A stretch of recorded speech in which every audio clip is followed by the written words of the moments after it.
So when I first launched my own telco brand, oh my gosh, it's like, especially with Canadians, for those who are listening who are not in Canada, Canadians are very conservative. And it's like, who are you? And what if you're not going to be in business? And like, I had to prove myself as an entrepreneur, as a business, that this is viable. If you're building, a small service business or a marketing agency or whatnot, you may have to learn a lot of the different aspects of building a business. But I always say you don't have to be an expert. You have to be able to do it once, because if you just hire before even trying, you're going to waste your money because you have no idea what you're hiring for. It's a matter of understanding what you want in your life, I think, because if you want that business to succeed, then you're going to have to give up a lot. If you're not giving up the job, you might have to give up your social life, right? Like, so there's a toss-up. Yeah, for sure. And that's next on Bootstrapping Your Dreams show. Oh, the big question is this. How are ambitious people like us, who don't have a lot of resources, did not go to Ivy League colleges, were not born into wealth, how do we become resourceful enough? Use our creativity, our dedication, and a little bit of crazy to bootstrap our way to realizing our dreams. Whether it is launching a new company, launching a new app, or making it to the top of the corporate ladder. That is the question. And this podcast will give you the answers. Hey listeners and viewers, we have created a tremendous community of bootstrappers, entrepreneurs, and professionals who are ambitious, resourceful, and want to get things done. We brainstorm, support, and help each other out. Come join us. Navigate to bootstrapping.group. That is bootstrapping.group.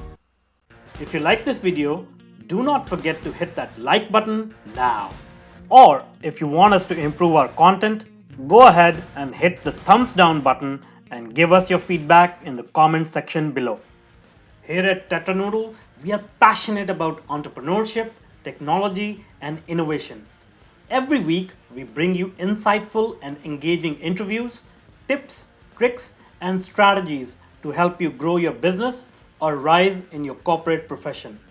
So if you're new here, please consider subscribing. And do not forget to hit that bell icon so that you are notified when we publish new content. Hello and welcome to this new episode of Bootstrapping Your Dreams show. And today we'll be talking with Edwin Frondozo. Edwin is an award-winning podcaster and also a successful entrepreneur. He's the Chief Product Officer and co-founder at Slingshot Voice. He's an active supporter of Canadian entrepreneurship and businesses. He hosts his podcast. His podcast is called Business Leadership Podcast and Live Series. He interviews many influential business leaders, as well as he gives trusted advice for the startup community. So that's exactly what we are all about here as well. Our goals are aligned. We'll try to pick his brain on how to start your own business, your product, your brand, and grow it from the ground up. Welcome, Edwin. Welcome. Thank you for having me. Yeah, and this is the second time. So just to share a quick story, we actually talked last week and we had a full interview, and I forgot to press the record button. So this is the second version of the interview, and I think this one will be better than the first one. Well, I think so, and sometimes it takes two. When it's good, we got to do a repeat, right, Manuj? So exactly. Let's have fun with this. Yeah, we have practiced well. So let us get to know you all over again and tell us a little bit about yourself, your background and experience. Yeah, 100%. I like to start off by introducing myself this way. Actually, it's my fun way to people to get a way to know who I am outside of your amazing introduction. I do appreciate it. I am a 3-year-old father. I am a 5-year-old husband, 15-year-old entrepreneur, and 40-plus-year-old man or boy, depending on who you talk with.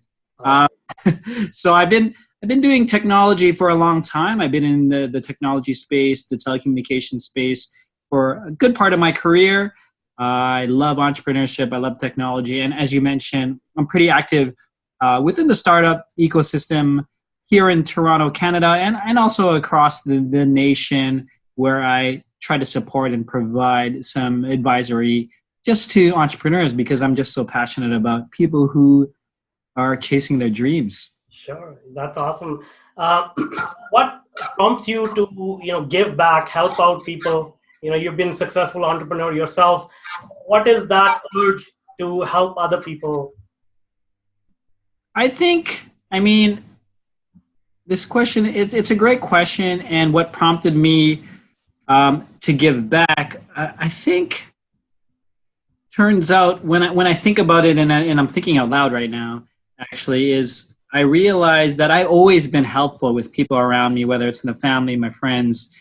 And I had launched Slingshot and basically started to grow the business. I was that type of entrepreneur where there was no ecosystem, no startup ecosystem that wasn't really active. This was more than 10 years ago. So I was old school. I was just trying to close deals. I didn't have friends to talk to about launching a business, to get marketing advice. I was just out there. But when we launched the brand, the Slingshot brand, these ecosystems started growing. Yeah. I was at a point in my business where I'm like, I need to figure out this networking thing. And maybe we'll get into this a bit more. But I wanted to give back and join organizations to get my name out there as well. So that's where I found and was introduced to Victoria Lennox. She's one of the co-founders of Startup Canada, and this was probably 7-8 years ago. And I helped them build their brand across Canada and also be exposed to entrepreneurship, all kinds of entrepreneurs, not only tech entrepreneurs, every type of business owner, whether they're a store owner, insurance agent, whatever and what have you. I've met amazing entrepreneurs out there, and it's just fun being around this type of energy. Yeah, I agree. Yeah, I mean, besides these interesting conversations, you can always learn something new from others, and just to get to know other businesses and how people actually scale it and build it. Fascinating thing. Well, I mean, to that point, Manuj, I mean, when I provide mentorship or advice to entrepreneurs, whether it's a tech business that's launching or just a service provider, when you get to put yourself out of your own world, your own business problems or your own business challenges, not problems, and you get to focus on this one entrepreneur. And it, like you said, you get to learn, you get to help them look at their problem from outside. And what happens, and I'm sure this happens to you, it maybe sparks an idea that you could bring to your business as well, or something that you're working on or whatnot. And it's just an amazing thing. So it is a little, maybe it's a little selfish because it helps me too, right? Yeah. Not true enough, as all human activities are, because we are a selfish species, in my opinion. But it's always good to contribute back. So, all right. So you talked about networking was very important to you when you were starting off. So tell us a little bit about that. Like, if people are starting off and they are trying to launch their own company, how should they go about networking? Yeah, I mean, if you are launching your business, and I mean, I just went through this exercise again for different activities, whether it's with a new business partner or whatnot. It's like you really got to start with your network. And people, I've heard every excuse out there. It's like, oh, no one in my network wants this product. No one networks in the service. And I always tell them that may be the case, but you need to get out there and practice your pitch. Yeah. Get out there and talk to people. Because maybe the person you're talking to at this point may not be your ideal customer at that point, but maybe their brother is, or their brother-in-law, or someone within their network, and it's like, oh, that's who you need to be connected with. I can connect you. So it sometimes as entrepreneurs or very early stage businesses, you're afraid to get out there and talk to people. But ultimately, the more conversations you have, the more time you are actually pitching yourself, your business, and whatever you're doing. And if you're not comfortable doing this 1 time, 3 times, 5 times with the people that you're, who love you, whether you fail or succeed, imagine doing it in front of someone who has a check for $100,000 for you, and it's not coming very fluent out of your mouth. So I would say get out there and practice. Talk to 5 people today. I mean, it's very easy for me to say that if you're on the other side listening or watching us right now, but you need to pick up the phone, direct message someone and say, hey, do you have 5 minutes? I'd love to pitch to you. I'd love to tell you what I'm working on and get your thoughts. Yeah, yeah, that's very good advice, for sure. This is brand new, yeah. For sure. Now you have built, a very recognizable brand with Slingshot. So tell us a little bit about that. How do young entrepreneurs go about building their brand and focusing on that? And also, if you can share some thoughts about what brand is, because I think there are a lot of misconceptions around what a brand is. So tell us a little bit about that. Yeah, branding, and I'm going to disclaimer myself right now. I don't think that I'm a branding expert, but I do believe in brand and brand story. And in my definition of a brand story is what do we stand behind? Who are we, and why are we doing business, right? And I never thought that I was good at this storytelling. I thought I was just being creative when I thought of Slingshot with my co-founder.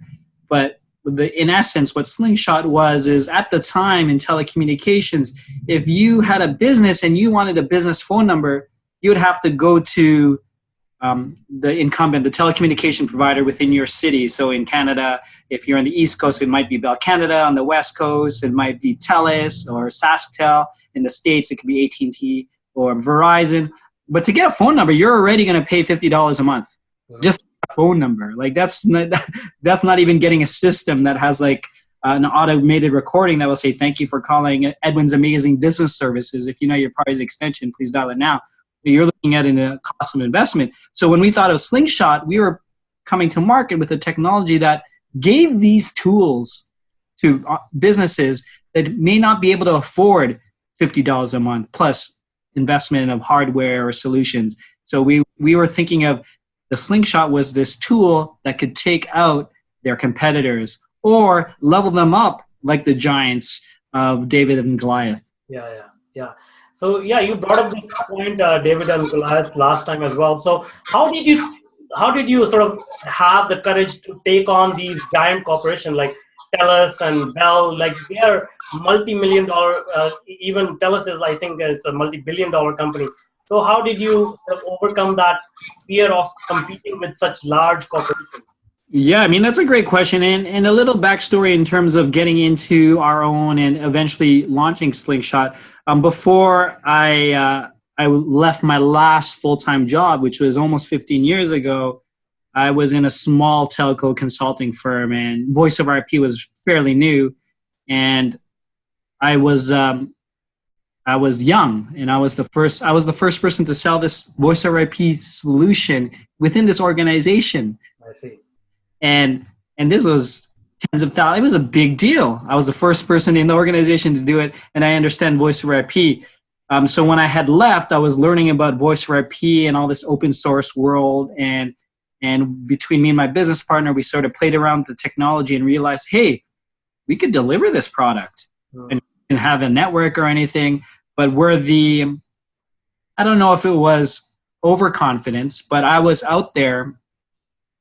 going out there as a technician or consultant saying, oh, you're with Bell Canada.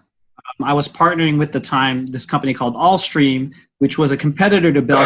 So I was like a reseller of Allstream. But I was talking to you, Manuj, and in your office, I said, okay, at Bell, I could save you money if you go to Allstream. I could save you $200 a month. But by the way, there's this other option here. Let's call it Edwin's VoIP service. And then we didn't really have anything. I was just making up numbers at the time. And to my surprise, the business proposition made sense because people signed up for it. So gaining that confidence when you're in front of the customer and the customer says, that makes sense. Okay, let's go with it. That's sort of where the confidence is, because I never thought about how big Bell Canada was at the time. I was just thinking us providing a solution, right? So.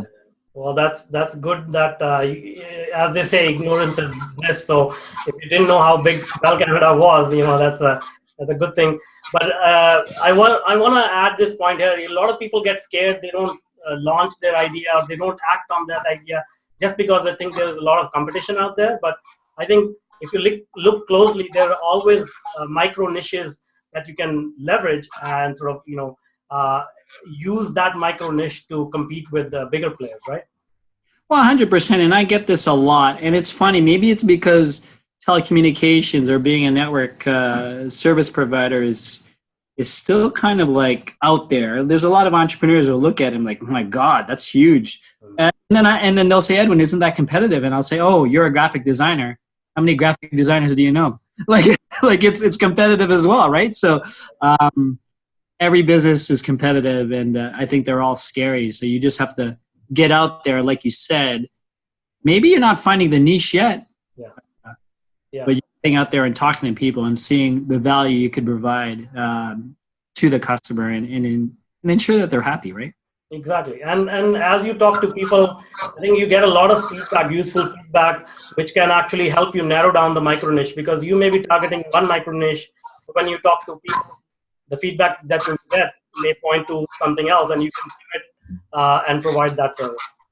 Well, 100%. I mean, every time you do a new thing or a new service, new product, you have no idea. I mean, with that in mind, niche, even pricing, sometimes you don't even know how much things are costing. Like in your mind and even in your spreadsheet, you're like, okay, this is going to be our cost. Yeah. Let's charge this much. And then when you deliver it, maybe more often than not, unless you've done it before, you might have lost money because you didn't realize it took this much time or this thing. And then you realize, okay, next time I offer this, I know it's actually costs more. So I'm going to charge that much more. So there's always this cycle, but you can't just give up, say, oh my God, I lost money on this deal. Yeah. I'm not going to do it again. Yeah, exactly. All right. So now you said that you worked in a corporate environment. You worked for, I think you worked for a large corporation as well, right? I worked for both Nortel Networks and IBM Canada. So Nortel Networks being one of the telecommunication giants of the world, Canadian intellectual property, whatever happened, the turn of events, they started, I guess, downsizing and laying off, and they cease to exist today. But what people don't know, and I'm just going to take a second about this just because it's recording. I mean, the internet, what it is today, is due to what Canadian telecommunications provided to the world. Yeah. With all the, we were selling the dream of video on your handheld in the late 90s, and cell phones didn't even have video players on them at the time, right? So it was an amazing, innovative company to work for. After I got laid off, I did my first startup with a couple of friends, which lasted about 2 years, and then I ended up in IBM Canada, where it was my first sales job. I mean, my background is in computer engineering, and I was very, I think it helped to see what an organization and go through these sales training and benefits and needs and all these needs analysis. I never knew all this stuff. They don't teach this in engineering school. So it was very good training in the sense of, you have this brand, you have these processes, and how do you close this deal? So, I mean, both those organizations helped me tremendous in terms of me understanding how to deliver and how to close a deal. That's awesome. Yeah, I mean, Canadians have been contributing a lot into technology. People may not realize it. A lot of innovation comes from Canada. So, and I'm in Canada as well. I'm a Canadian, so we are both proud Canadians. Now, you mentioned that you got the sales training, which is awesome. Was there any skill that you learned or picked up in your corporate career that you had to unlearn while starting your own business? Well, the one thing I really learned from corporate, if that's what you're asking, from my own business, is just ultimately understanding process rules, everything. Like, you have to learn how to get your business as a startup, as an entrepreneur. How do you get it to a process or a system that allows you to replicate what you're doing to grow? I'm seeing how IBM had over 100 people in that call center, and not all in sales, but some are customer support, and you can see it's a very replicable position, right? Or process what they're doing. So seeing that stuff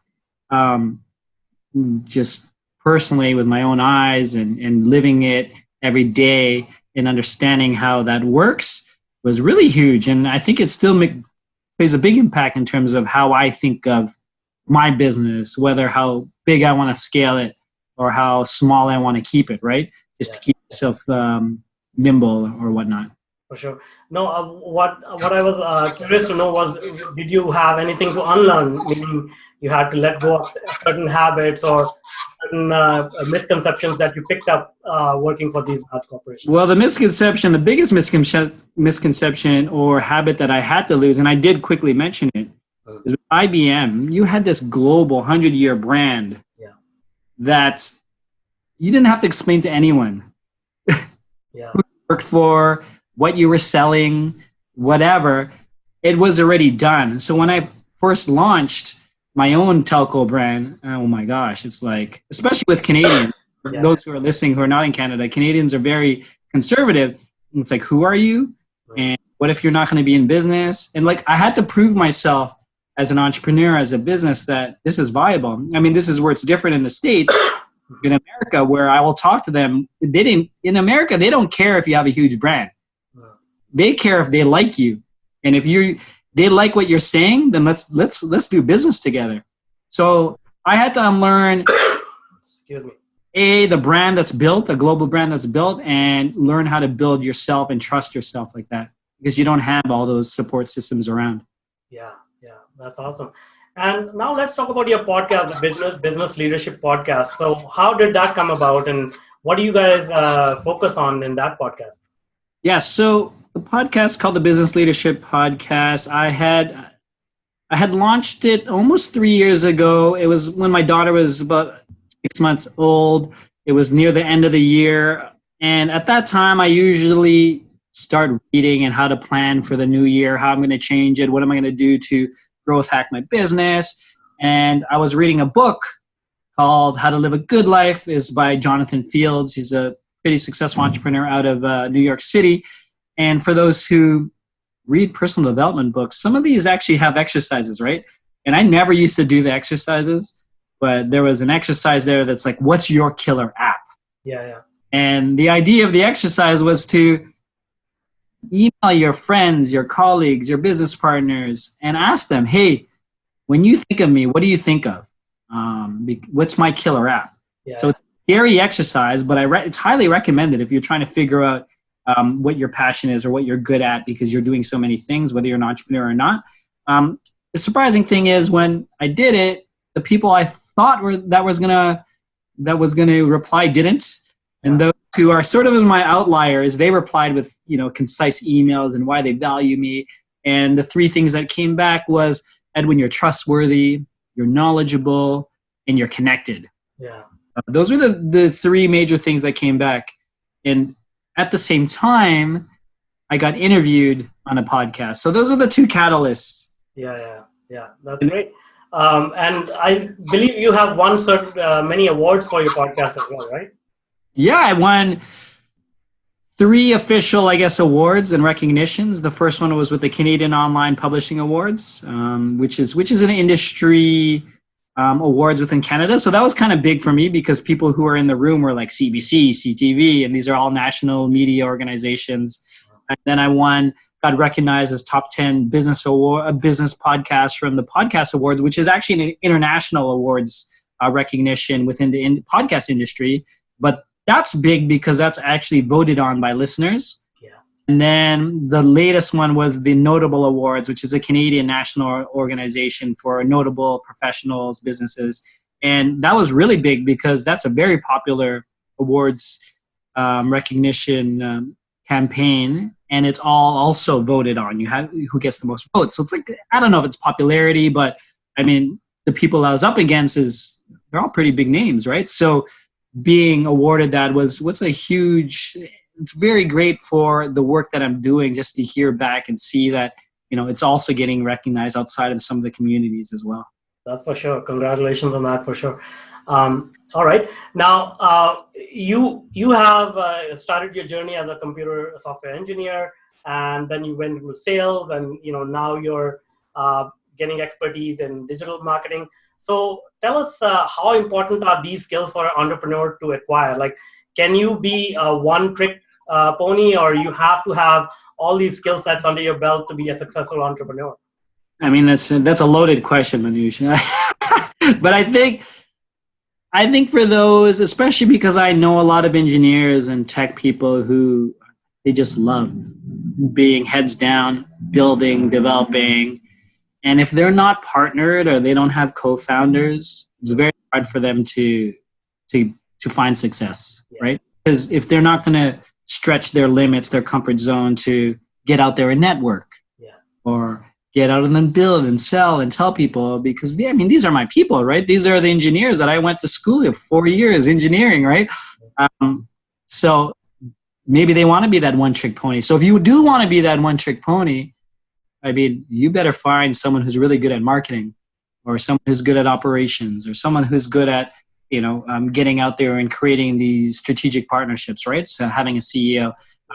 If you're building, a small service business or a marketing agency or whatnot, you may have to learn a lot of the different aspects of building a business. But I always say you don't have to be an expert. You have to be able to do it once, because if you just hire before even trying, you're going to waste your money because you have no idea what you're hiring for. So even if you try to do digital marketing on your own or do like some Google paid ads yourself, try it once. Then when you talk to a service provider that does digital advertising, you actually say, oh, I know what he's talking about. I see the value of why he's charging or she's charging that much, right?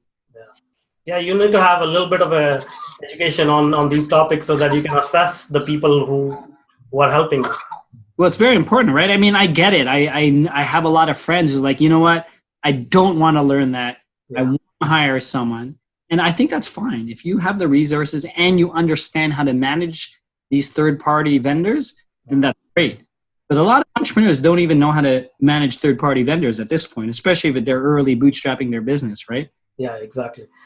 So do you call this upskilling? Because I know you talk about this paradigm of upskilling. So does that fall into this category of upskilling?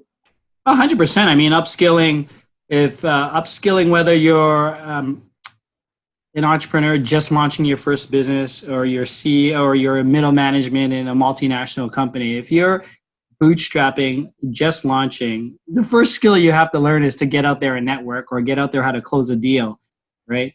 And then probably as you grow, one of the main skills as your company's scaling to, like, say 10 employees, you're going to learn how do I hire properly? How do I retain these employees? How do I make them happy? Why are they leaving me? So you can learn that a lot. You don't have to be an expert, because it's eventually, when you're big enough, you're going to hire an HR executive to ensure that you build that culture. And then culture is another thing. You get to 100 employees, you as the founder or the CEO is going to want to learn, how do I build a thriving culture? Yeah, for sure. So people are going to talk about, I love going to work.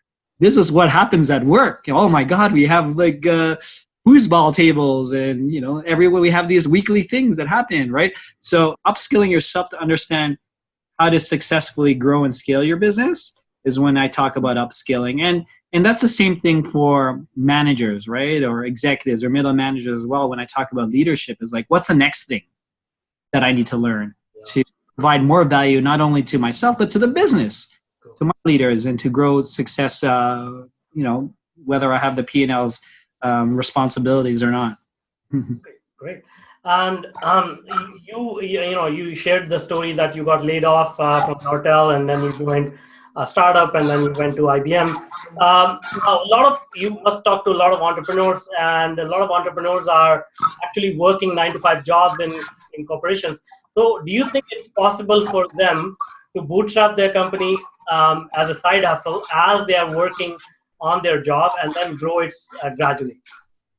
I think the simple answer is yes. The long answer is it depends on the business. Uh-huh. So if you're telling me you're trying to build a tech business, it's probably impossible. Uh-huh.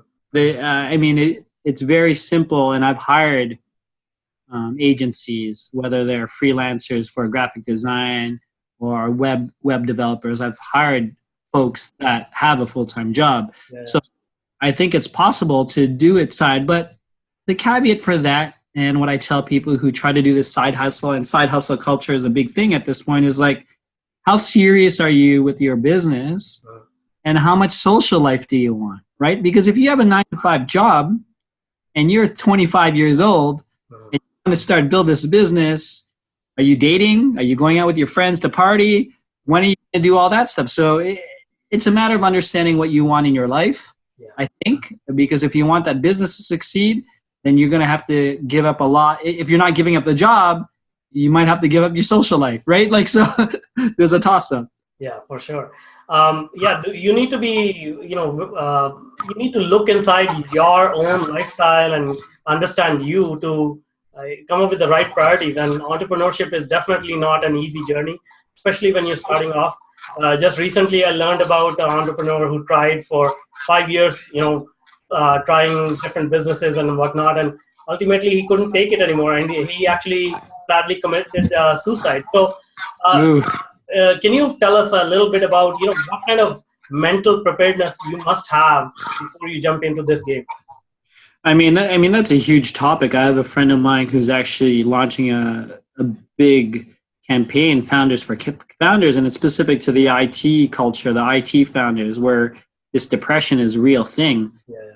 Because as entrepreneurs and those who are listening, and I don't want to get too doom and gloom, but as entrepreneurs, we're always positive. Everyone always wants to say, hey, so how's everything doing? Even though you're having a tough time, you're going to say, oh, everything's doing great. We've been as, I don't know if it's social media or just the entrepreneurship world, is we always have to be positive. But why can't we tell everyone, hey, Manuj, man, it's pretty tough, man. This quarter was rough, man. I had to sell my car. Like, no one says that, but they probably just did, right? Like, but I mean, understanding and sharing some of your challenges is a little more real, and people want to help out. So the mental preparedness, and I talk about this sort of in parallel, not parallel, but as an example, I talk about podcasting, for example, and I say, someone comes to me, Edwin, podcasting is so easy to launch. Like, can you give me some tips? When the one tip I says, are you ready to do it for a whole year? This might take you 10, 15 hours to produce yourself. Are you willing to give up 15 hours outside of your whatever you're doing to make sure that this is a success, or is it just a hobby? So understanding the difference, right? Are you just doing this for fun, or are you doing this because you have an end game? Yeah, for sure. So it takes a lot for sure, and that preparedness is very important, because obviously you'll face all these challenges as you go through the journey, and you'll face a lot of failures. I mean, you get more failures than successes, and to overcome them, you need to have a strong support system. And that brings up that point. There is a community out there. You should join startup communities and talk to other founders, right? Like, just like you are approaching other founders and helping them out. Yeah, no, and 100 is every entrepreneur understands the journey, right? And everyone, you may want to reach out to someone and ask for help, or you want to get their thoughts. You have to be very, and this is just a tip, right? This is like, if you're reaching out to someone because you want help or advice, you have to be very specific on the reach out, because people are busy and you don't know how many times they've been reached out to.